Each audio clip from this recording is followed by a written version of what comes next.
Hello everyone, my name is Nitin Madan और मैं आप लोगों का स्वागत करता हूं मदान पाठशाला पे। आज हम क्लास 8 साइंस का जो सेकंड चैप्टर है ना, उसका थर्ड पार्ट करने जा रहे हैं। अगर पिछला पार्ट नहीं देखा है तो उसको जाके देख लेना। उसमें हमने क्या पढ़ा था, हमने सेल को पूरा खोल खाल के देखा था अंदर से कि उसमें क्या क्या होता है। मैंने आपको बताया था उसमें न्यूक्लियस होता है, साइटोप्लाज्म होता है, सेल मेम्ब्रेन होती है, और अगर हम प्लांट सेल्स की बात करें तो सेल वॉल भी होती है फॉर एक्स्ट्रा प्रोटेक्शन। ठीक है, तो उस पार्ट को देख लेना। सारी एक्टिविटीज भी की थी, एक एक लाइन एक एक वर्ड को हम समझ के चले थे और सारी चीजें हमने कंप्लीट की थी। तो ऑलमोस्ट आधा चैप्टर हमारा कंप्लीट हो चुका है। अब हम चलेंगे एक नेक्स्ट पार्ट पे जिसमें हमें माइक्रो ऑर्गेनिजम्स के बारे में पढ़ना है। अगर आप इस चैनल पर न्यू हो ना, तो इस सीरीज में हम क्या कर रहे हैं, एनसीईआरटी लेके बैठ रहे हैं और एनसीईआरटी की हर चीज समझ के चल रहे हैं। तो स्टार्ट करते हैं with the first topic for today and that is what are microorganisms. तो मैंने आप लोगों को बताया था कि एक अलग दुनिया खुल गई जब से लेंसेज डिस्कवर्ड हुए। एक अलग दुनिया खुल गई और उस दुनिया में हमें छोटे छोटे ऑर्गेनिजम्स मिले, छोटी छोटी लिविंग थिंग्स मिली, जिनको हम क्या बोलते हैं, माइक्रो ऑर्गेनिजम्स बोलते हैं। अब ये माइक्रो ऑर्गेनिजम्स होते क्या हैं, इनको कैसे देखते हैं और इनकी क्या क्या टाइप्स होती हैं, तो उस पे चलते हैं। Some living organisms are made up of just one or very few sales.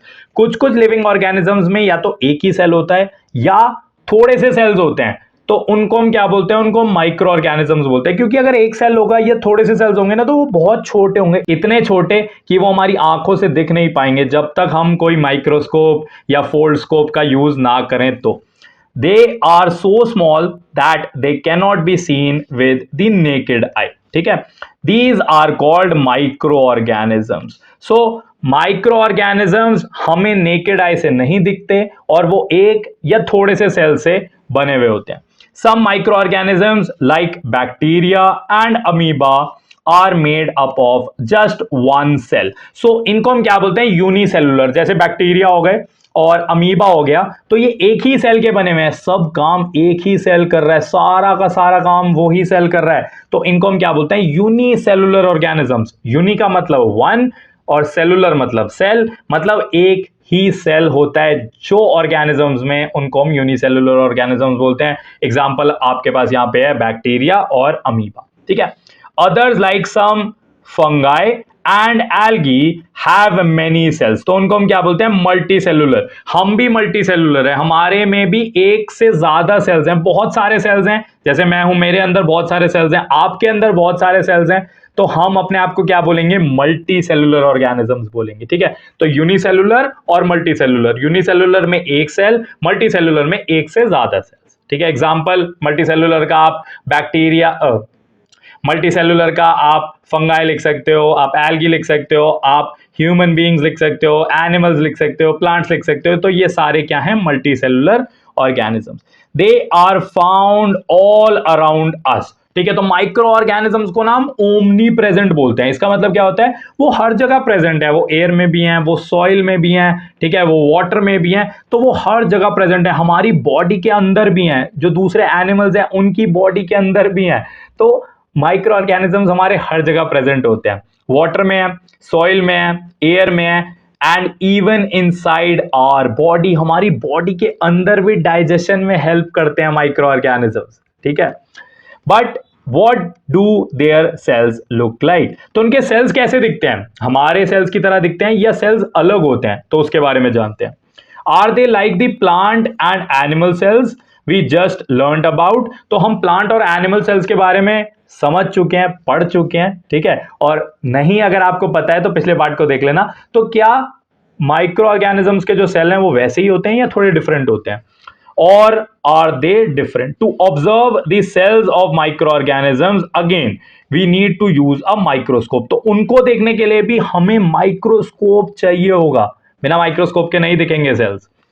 which magnifies their size and makes them visible to us। तो माइक्रोस्कोप क्या करता है, सेल्स को थोड़ा बड़ा बड़ा दिखाता है, मैग्नीफाई करता है, जूम करता है, और उसी हिसाब से हम उनको देख सकते हैं। Scientist have also created a low cost and foldable paper microscope। तो माइक्रोस्कोप आपका थोड़ा एक्सपेंसिव आता है, थोड़ा महंगा आता है, सब लोग नहीं खरीद सकते माइक्रोस्कोप। तो साइंटिस्ट ने क्या किया, एक फोल्ड स्कोप बनाया है, जिसकी इमेज आपको यहां पे दिख रही है।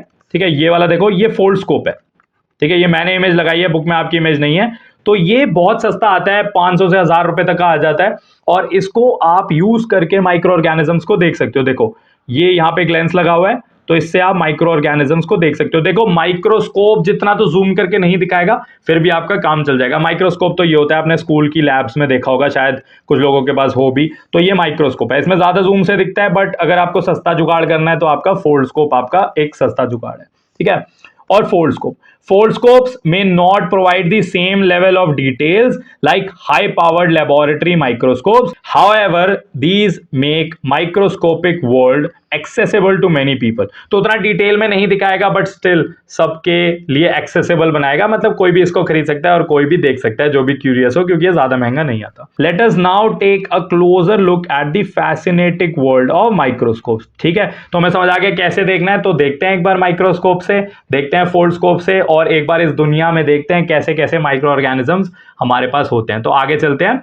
तो हमारी एक्टिविटी 2.4 यहां पे आती है, let us observe pond water या स्टैग्नेंट वाटर। आपको क्या करना है, पानी को ऑब्जर्व करना है। मैंने आपको बताया माइक्रो ऑर्गेनिजम्स हमारे पानी में भी होते हैं, हवा में भी होते हैं, सॉइल में भी होते हैं। तो सबसे पहले पानी का थोड़ा सा सैंपल लेते हैं, उसमें देखते हैं क्या माइक्रो ऑर्गेनिजम्स प्रेजेंट हैं या नहीं।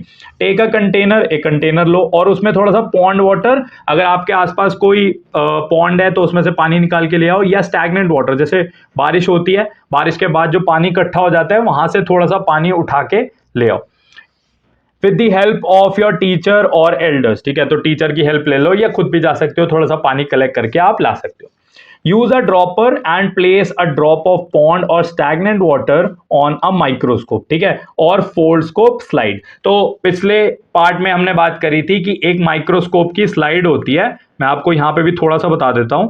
एक ग्लास की स्लाइड होती है, ठीक है, इस स्लाइड पे हम जो भी चीज रखते हैं, और इस स्लाइड को, ये कांच की स्लाइड को हम माइक्रोस्कोप में लगा देते हैं, तो उससे हम ऑब्जर्व करते हैं। डिटेल में मैंने पिछले पार्ट में आपको बताया था, जिसमें हमने अनियन सेल्स देखे थे, चीक सेल्स देखे थे, तो कैसे उसको देखते हैं। बट अभी थोड़ा ब्रीफ में बता रहा हूं कि इसमें आप रख देते हो और इस ग्लास स्लाइड को आप माइक्रोस्कोप में लगा देते हो, और वैसे आप इसको ऑब्जर्व करते हो। ठीक है, तो इसको आपको स्लाइड पर डाल देना है, एक ड्रॉप को, ठीक है, पॉन्ड या स्टैग्नेंट वाटर जो आप पानी लेके आते हैं ना, उसमें से एक बूंद को निकाल के, ठीक है, ड्रॉपर की हेल्प से, और इसको ग्लास स्लाइड पे आपको रख देना है। Put a cover slip and observe it under the microscope और फोल्डस्कोप। ठीक है, तो आपने एक ड्रॉप डाल दी यहां पे, ठीक है, एक ड्रॉप डाल देना, मैं आपको एक बार शो कर देता हूं यहां पे। ठीक है, तो आपने एक ड्रॉप डाल दी, एक बूंद डाल दी पानी की यहां पे, और उसके ऊपर आपने क्या रख दिया, आपने रख दिया कवर स्लिप। ऐसे एक और कांच का पीस होता है, इसको हम कवर स्लिप बोलते हैं, और मैंने पिछले पार्ट में बताया था ऐसे 45 डिग्री एंगल पे रखते हैं इसको ऐसे, ताकि बबल्स ना आए।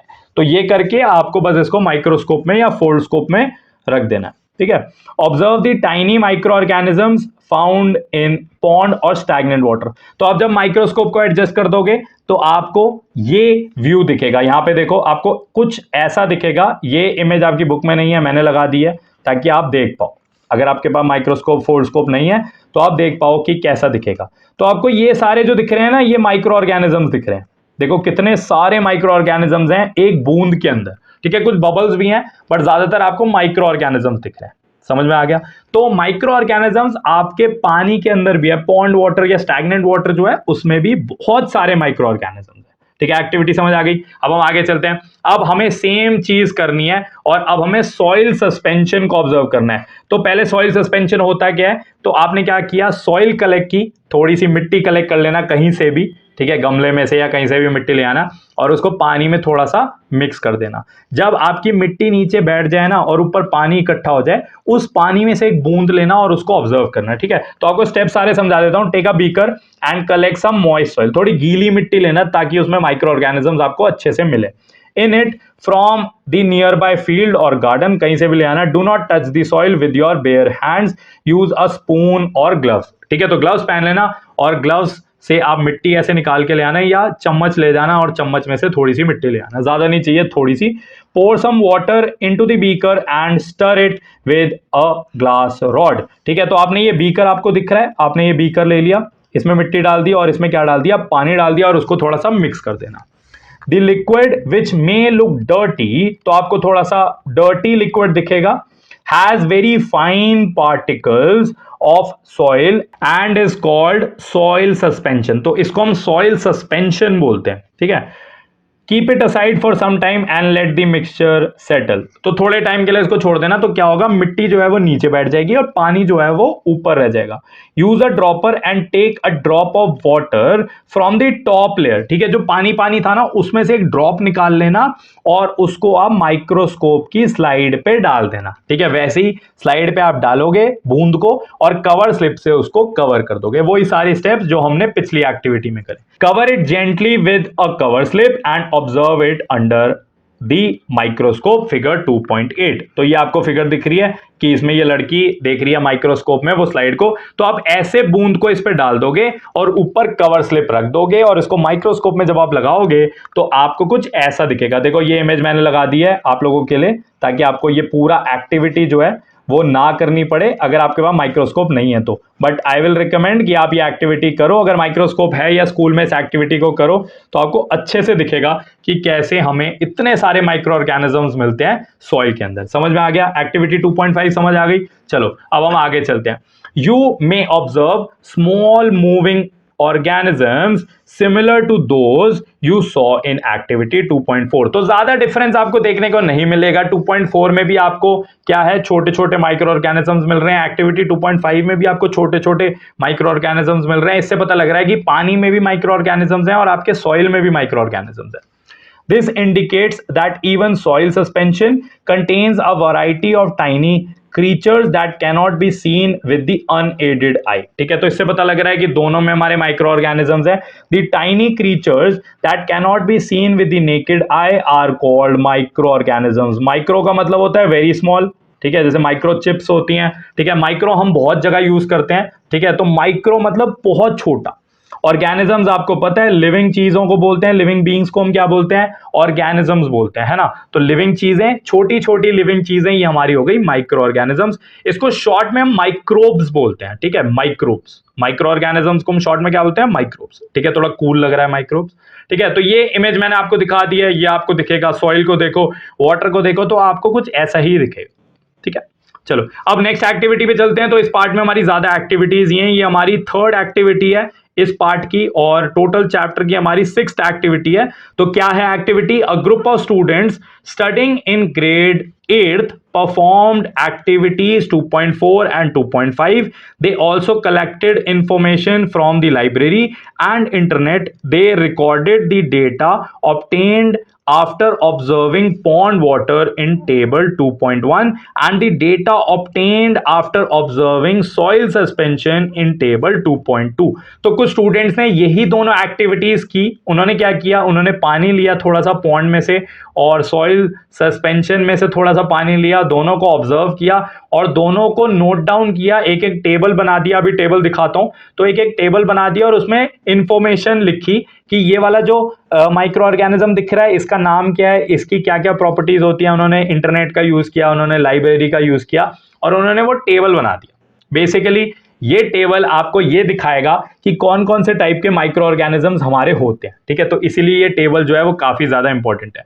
दे identified the microorganisms as protozoa, algae, fungi and bacteria. ठीक है, तो इन कैटेगरीज में उन्होंने डाल दिया। 4 कैटेगरीज के माइक्रो ऑर्गेनिजम्स हो गए हमारे, प्रोटोजोआ हो गए हमारे, एल्गी हो गए हमारे, फंगाई हो गए और हमारे बैक्टीरिया हो गए। ये चारों में उन्होंने उसको बाइफरगेट कर दिया। ठीक है, अलग अलग कर दिया, मतलब अलग अलग छांट के उसको कर दिया। You can record if you find any of these categories of organisms। जब आप एक्टिविटी 2.4 या 2.5 करोगे ना तो इस टेबल को यूज करके आप पता कर सकते हो, अच्छा ये वाला ऑर्गेनिज्म वैसा दिख रहा है, अच्छा ये वाला ऐसा दिख रहा है, तो आप इसको आइडेंटिफाई कर सकते हो। तो इस टेबल से आपको बहुत हेल्प मिलेगी। ठीक है, अगर आप एक्टिविटी करोगे तो टेबल पे चलते हैं। तो टेबल 2.1 पहली टेबल है। तो पॉन्ड वाटर से जो भी ऑर्गेनिजम्स मिले, ज्यादातर, अब बहुत सारे मिल सकते हैं, तो ज्यादातर जो मिले उनको लिस्ट बना दी और उसको इस टेबल में डाल दिया। तो पहला में दिख रहा है, पहला क्या है, अमीबा। तो अमीबा ना आपको ऐसा ऑमलेट जैसा, जैसे ऑमलेट होता है ना, ऑमलेट जैसा आपको दिखेगा और इसका कोई फिक्स शेप नहीं होता, ये अपनी शेप चेंज कर सकता है। तो ये अमीबा है। अमीबा किस टाइप में आप डालोगे, प्रोटोजोआ। ठीक है, तो अब ये प्रोटोजोआ और अमीबा में फर्क क्या है तो मैं आपको बता देता हूं। जैसे कि आपने एलिफेंट, ठीक है, एलिफेंट क्या है, एलिफेंट एक एनिमल है।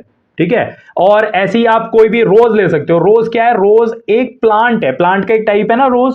वैसे ही प्रोटोजोआ एक बड़ी कैटेगरी है, और प्रोटोजोआ में एक ऑर्गेनिज्म हमारा अमीबा है।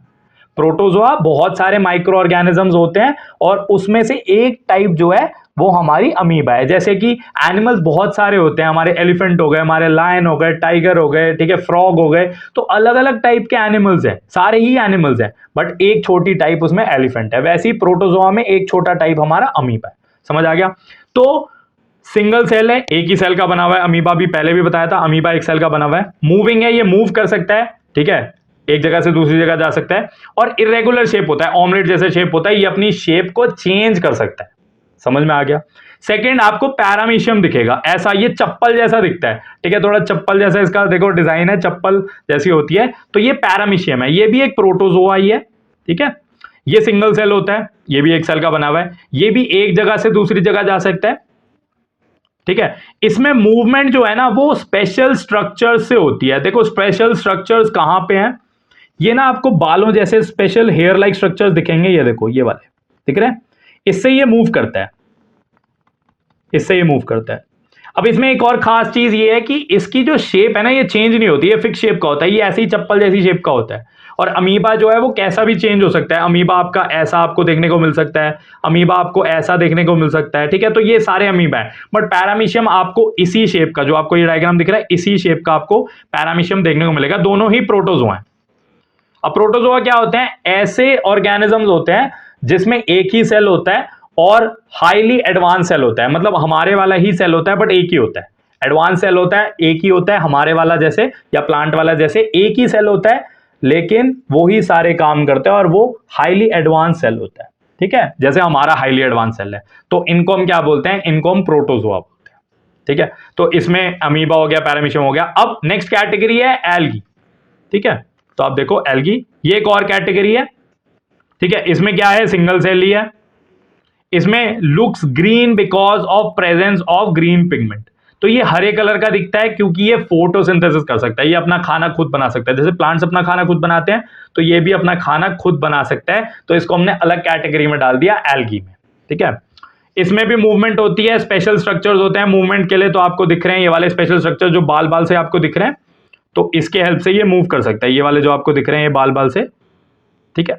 तो ये हमारा एल्गी हो गया। तो ये तीनों बेसिकली उनको पॉन्ड वाटर में दिखे, बच्चों को समझ में आ गया। तो ये टेबल बहुत इंपॉर्टेंट है, इसमें आपको डायग्राम्स पूछे जाते हैं, इसमें आपको प्रॉपर्टीज पूछी जाती हैं, इसमें आपको नाम पूछे जाते हैं। जैसे आपको ये कोई भी एक डायग्राम दे देगा, आपको इसका नाम पूछेगा, तो ये आपको पता होने चाहिए, ठीक है। अब हम आगे चलते हैं। अब सॉइल में कौन कौन से दिखे, सॉइल सस्पेंशन में कौन कौन से दिखे, तो उस टेबल पे चलते हैं। सबसे पहले ब्रेड मोल्ड, ब्रेड मोल्ड, और ये क्या है? ये एक फंगाई है।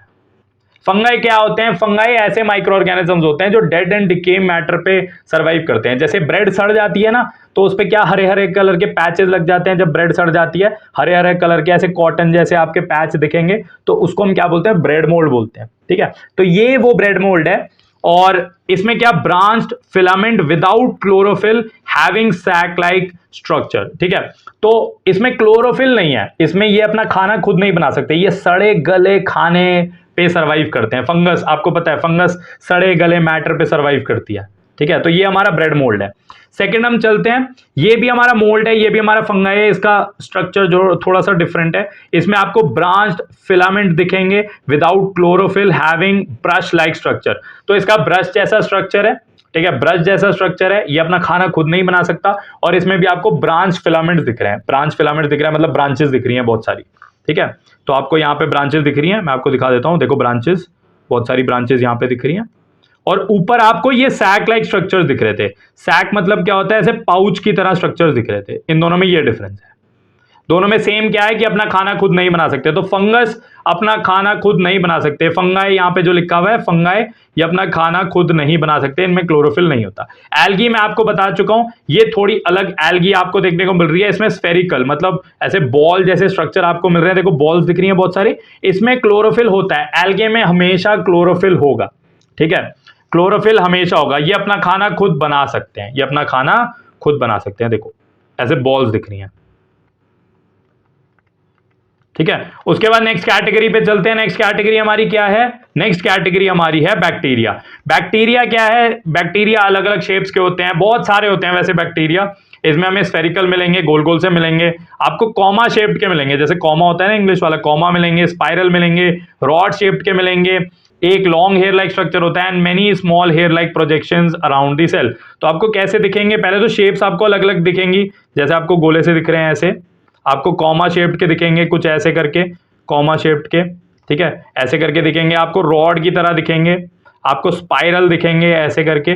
तो सारी शेप्स आपको देखने को मिलेंगी। इसमें क्या होता है, जैसे अगर आपका ये एक बैक्टीरियम है, ठीक है, तो इसको आपको एक ऐसा स्ट्रक्चर मिलेगा मूवमेंट के लिए, ठीक है, ऐसा स्ट्रक्चर मिलेगा, और आपको छोटे बाल जैसे स्ट्रक्चर भी मिलेंगे ऐसे करके, जिसे मूव करता है। Is it clear? तो ये सारी चीजें हमें बैक्टीरिया में देखने को मिलती हैं। बैक्टीरिया में क्या होता है कि जो सेल होता है ना, वो ज्यादा एडवांस नहीं होता, वो पुराने जमाने का सेल होता है, ऐसे आप समझ सकते हो, ओल्ड सेल होता है, हमारे जितना एडवांस सेल नहीं होता। तो समझ आ गया? तो ये 4 कैटेगरीज थी हमारी। हमारा हो गया बैक्टीरिया, ठीक है, उसके बाद हमारा हो गया फंगाई, उसके बाद हमारा हो गया एल्गी, और उसके बाद हमारा हो गया प्रोटोजोआ। ये 4 कैटेगरीज हमारी होती है, ठीक है। तो ये टेबल आप लोगों को आई होप समझ आ गया होगा, टेबल 2.2, ठीक है। आगे चलते हैं। Did you also observe any of these micro organisms? क्या आपको इनमें से कोई माइक्रो ऑर्गेनिजम्स दिखे और समथिंग डिफरेंट? क्या आपको कुछ अलग भी दिखा? तो आप ये एक्टिविटी जब करोगे ना, दोनों एक्टिविटीज, तो आपको पता लगेगा, तो आप कंपेयर कर सकते हो। Record in your notebook and discuss in your class. तो अपनी नोटबुक में ऐसी टेबल बना लेना, और अगर आपको कुछ अलग दिखे तो अपनी टीचर से पूछ लेना, इंटरनेट पे पूछ लेना, या मुझसे पूछ लेना, कमेंट कर देना, ठीक है। In tables 2.1 and 2.2 you have identified a variety of microorganisms, they are everywhere. तो माइक्रो ऑर्गेनिजम्स हर जगह होते हैं, ओमनी प्रेजेंट होते हैं, and we can only see them with a microscope, a device that magnifies them 100 to 400 times. तो microscope हमारा 100 time zoom कर देता है या 400 टाइम जूम कर देता है, तो इतना छोटी चीज भी हमें क्लियरली दिखने लग जाती है। दो microorganisms are small in size, they play an important role in our life. Microorganisms काफी छोटे छोटे होते हैं, बट काफी ज्यादा इंपॉर्टेंट होते हैं। कुछ माइक्रो ऑर्गेनिजम्स बहुत इंपॉर्टेंट है, और कुछ माइक्रो ऑर्गेनिजम्स हमें डिजीजेस करते हैं, ठीक है, हमें बीमारियां फैलाते हैं। तो कुछ अच्छे होते हैं और कुछ हमारे दुश्मन होते हैं, ठीक है। एक फैक्ट यहां पे आ रहा है, एक और कैटेगरी होती है माइक्रो ऑर्गेनिजम्स की, जिसने हमें रिसेंटली बहुत तंग किया था, है ना। एक पूरा पैंडेमिक आ गया था, कोविड-19 आ गया था, ठीक है, कोविड आ गया था, तो उसने हमें काफी ज्यादा तंग किया था उस कैटेगरी ने,